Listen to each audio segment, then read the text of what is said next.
बिस्मिल्लाहिर्रहमानिर्रहीम। अस्सलामुअलैकुम। Differently able में खुशामदीद। मैं आपकी मेज़बान खुशबख्त एक नई इन्फॉर्मेटिव वीडियो के साथ आपकी खिदमत में हाजिर हूँ। तो मेरी अब की जो वीडियो है इसमें मैं आपको बताऊँगी कि मेंटली चैलेंजिंग बच्चों को किस तरह से पढ़ाया जाता है या फिर उनको आप घर में किस तरह से पढ़ा सकते हैं ताकि आपके बच्चे इफ़ेक्टिवली लर्न कर सकें और जो आप उनको सिखाना चाहते हैं उन चीज़ों को अंडरस्टैंड कर सकें।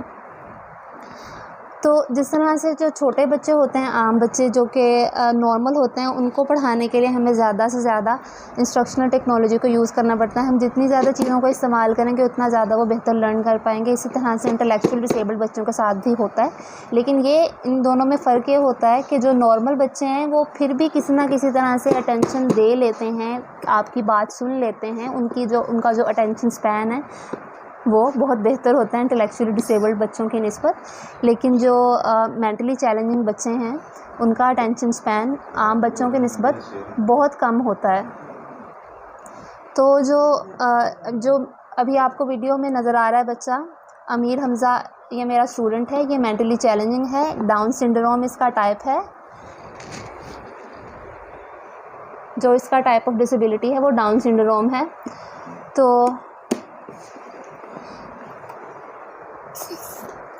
इसको मैं तकरीबन 3 माह से पढ़ा रही हूँ।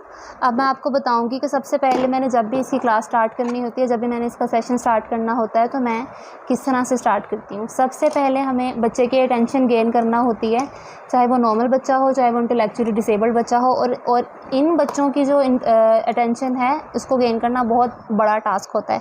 तो इसके लिए मैं अमूमन ये बॉक्स यूज़ करती हूँ जो कि अभी आपको यहाँ वीडियो में नज़र आ रहा है। इसमें अमीर हमज़ा बहुत ज़्यादा इंटरेस्ट लेता है। इसके जो सारी शेप्स हैं उनको बाहर निकालता है, फिर उनको अंदर से दोबारा से लगाने की कोशिश करता है। इससे ज़्यादातर ये एक्टिव हो जाता है। चाहे ये फिर भी स्टडी में स्टडी को उस तरह से अंडरस्टैंड ना कर पाए या उसकी अटेंशन पढ़ाई में ना आ पाए, लेकिन वो एटलीस्ट एक्टिव हो जाता है। इसके बाद फिर मैंने मज़ीद उसको अगर लेके आना है, अटेंशन दिलानी है, तो किसी चीज़ पे ज़ोर आजमाई करना, उसमें ये बहुत खुश रहता है। उसके लिए मैं कोई ना कोई टूल यूज़ कर लेती हूँ। जिस चीज़ से मैंने उसको पढ़ाना है, जो चीज़ मैंने उसको लर्न करवानी है, वही मैं इसके हाथ में पकड़ाऊँगी। अमीर हमज़ा ये खींचो, इसको ये बहुत शौक़ से खींचता है, ये खींचेगा इसको, इससे बच्चा एक्टिव हो जाएगा।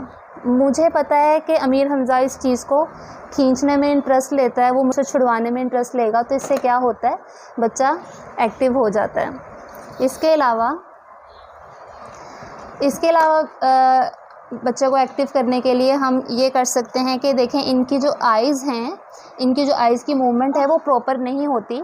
अमीर हमज़ा ये देखो कैमरा, इनकी जो आइज़ की मूवमेंट है वो प्रॉपर नहीं होती। आई बॉल इनका टिकता नहीं है, वो ज़्यादा मूव करता है। तो इनकी जो आई हैंड कोऑर्डिनेशन है उसमें भी बहुत ज़्यादा कमी होती है। तो उसके लिए हमें काम करना होता है साथ साथ स्टडी के। अब देखें बच्चे ने जब लिखना है तो ज़रूरी है कि उसके हाथ के साथ उसकी आंखें उसी तरह से काम कर रही हों, उस चीज़ को फॉलो करें। किसी ऑब्जेक्ट को पकड़ना है तो ज़रूरी है कि मेरा हाथ भी उस ऑब्जेक्ट को फॉलो कर रहा हो और मेरी आइज़ भी उसी ऑब्जेक्ट को फॉलो कर रही हों। तो इन बच्चों की जो आंखें हैं और हाथ जो हैं, इनकी मूवमेंट बराबर नहीं जा रही होती। हो सकता है मतलब ये होता है कि आंखें कहीं और हैं, उनका हाथ कहीं और जा रहा है। इस वजह से जो इनकी जो विजुअल एक्टिविटी है ये बताती है कि इनकी जो विजुअल एक्टिविटी है वो ज़्यादा नहीं है। इनको नहीं पता लगता कि जो कहीं दूर पड़ी जो चीज़ है, कदरे नॉर्मल बच्चों की निस्बत वो ज़्यादा फैलाव में चीज़ों को नहीं देख पाते। इनकी जो इनकी विजुअल पावर है वो ज़्यादा एरिया को कवर नहीं कर पाती।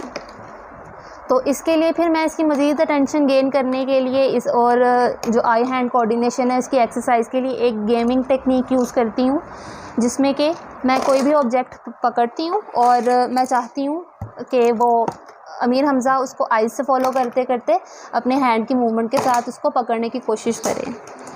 फ़ौरन मैंने देखा है कई बार ये कोई भी काम छोड़ के उस ऑब्जेक्ट को फॉलो करना शुरू कर देता है। अब आप देखें, मैं आपको अपने सामने करके दिखा रही हूँ। अमीर हमज़ा ये पकड़ो, शाबाश, ये पकड़ो, ये पकड़ो, ये देखो, ये देखो, ये पकड़ना है, इधर इधर इधर, ये पकड़ो, अच्छा, अभी जो ऑब्जेक्ट मैं आपको दिखा रही हूँ आपके सामने, इसमें इसने इंटरेस्ट नहीं लिया, तो आप देख रहे होंगे कि इसको इस वक्त इस बॉक्स में इंटरेस्ट है जिसके अंदर के डिजिट्स डाले हुए हैं। अब इसको ये बॉक्स चाहिए तो मैं इसको इसी बॉक्स के साथ यही एक्सरसाइज करवा दूँगी। अमीर हमज़ा ये लो, फ़ौरन आए बॉक्स की तरफ। अब इससे आपने, अच्छा मुझे 1 मिनट, ये लेना है आपने, ये देखो, ये पकड़ो, शाबाश, ये लो। देखें, आप देख रहे होंगे इनकी टेंशन लेना किस कदर मुश्किल काम है, लेकिन डिफरेंट एक्टिविटीज़ करवा के जिनमें कि आपको अंदाज़ा हो कि बच्चा इंटरेस्ट ले रहा है, वो एक्टिविटीज़ करवा के सबसे पहले अटेंशन गेन करना होती है हमें इनकी। अब ये देखें, ये डिस्टर्बिंग एलिमेंट बन गया है, ये जो सारा बॉक्स जो है वो डिस्टर्बिंग एलिमेंट बन गया, वो मेरी किसी भी बात को नहीं सुन रहा। तो फ़ौरन से आपने ये जिस बॉक्स है इसको हटा देना है, उस ऑब्जेक्ट को हटा देना जो डिस्टर्बेंस पैदा कर रहा है, उसको गायब कर देना, बच्चे को नज़र ना आए। अब अटेंशन लानी है इस टूल की तरफ, कोई भी टूल आपने लेना है। अब इससे आप आई हैंड कोऑर्डिनेशन एक्सरसाइज करवा सकते हैं, आराम से ना, आराम से। अच्छा ये लो मैंगो, उठ के बैठो, शाबाश, उठ के ऐसे पकड़ना है। ये देखो, वेरी गुड। वो देखो वो उसको कैच करना चाह रहा है लेकिन अपनी आइज़ को उतना मूव नहीं कर रहा, आप देख रहे होंगे। ओके, इस तरह से डिफरेंट एक्टिविटीज़ करवा के बच्चे के अटेंशन गेन करनी है। इसके अलावा बच्चे पोइम सुनने में बहुत इंटरेस्ट लेते हैं, इसी तरह से अमीर हमज़ा भी पोइम्स बहुत इंटरेस्ट के साथ सुनते हैं। किसी भी पोइम का यूज़ करके आप बच्चे की मज़ीद अटेंशन जो है वो गेन कर सकते हैं। उसके बाद आप स्टडी करवाना शुरू कर दें। फिर स्टडी के दौरान भी आपको इनका अटेंशन स्पैन, मैंने स्टार्ट में भी बताया कि बहुत कम होता है, बहुत छोटा होता है। हद 4 मिनट का जो है, ये 5 साल की उम्र का बच्चा है मेरे पास, हद 4 मिनट का इसका जो अटेंशन स्पैन है ये है। इसके अंदर मैंने जब मैंने अटेंशन गेन कर ली है तो मुझे उस 4 मिनट के अंदर इसको पढ़ाना है। फिर उस 4 से 5 मिनट के बाद मैंने दोबारा से इसको इस किस्म की कोई ना कोई एक्टिविटीज़ करवानी है। कभी आई हैंड कोऑर्डिनेशन एक्सरसाइज, फिर या फिर कोई पोइम होगी, या फिर कोई भी टूल पकड़ के मैंने उसको कोई ना कोई इसकी इंटरेस्टिंग एक्टिविटी करवानी है। तो इस तरह से हम इन बच्चों को बार बार जो अटेंशन लेने के लिए इनकी पसंद की एक्टिविटीज़ करवाते हैं और फिर उनको फिर से पढ़ाते हैं छोटे से वक्फे के बाद, तो फिर ये स्टडी में इंटरेस्ट ले पाते हैं। अमीर हमज़ा बाय कर दो।